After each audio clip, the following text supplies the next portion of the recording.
Okay, so now we're going to go ahead and try to apply our irrational conjugates theorem. So we're going to write a polynomial function f of least degree that has rational coefficients, a leading coefficient of 1 and 3, and 2 plus square root of 5 as zeros. So according to our irrational conjugates theorem, we know that if we have 3 and 2 plus square root of 5 as our zeros, then not automatically, but by default, we also have 2 minus square root of 5 as our 0. So I went ahead and rewrote my polynomial function as such. So we have x minus 3 times x minus 2 plus square root of 5 and x minus 2 minus square root of 5. And then I went ahead and expanded using distributive property as such.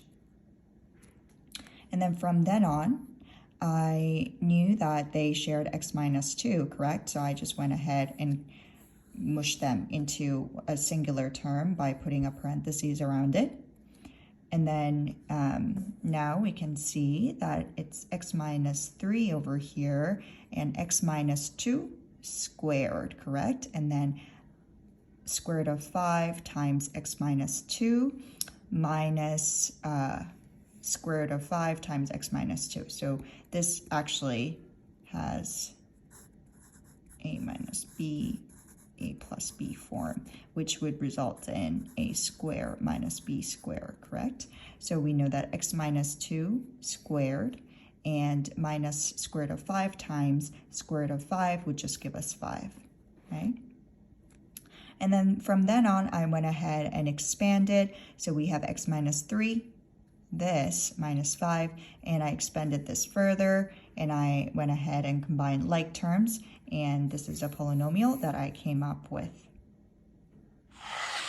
So here's a mistake that I made. If I went ahead and ripped apart this brackets, right, when I moved on from here to there. However, actually, we need to keep the brackets. We're only, the brackets should not be here. This is a bracket, correct? So therefore, this is what we have. And our grouping is very important because it definitely affects our final polynomial function. So here's my correction to my own mistake. See, I'm the queen of making sloppy mistakes, so you should not be so ashamed of making mistakes either, as long as you can correct them.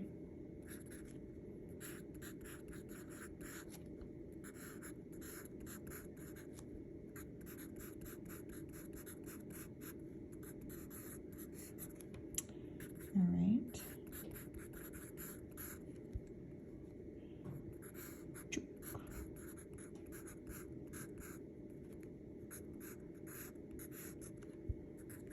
Okay, so from then on, now our bracket's kind of useless, right?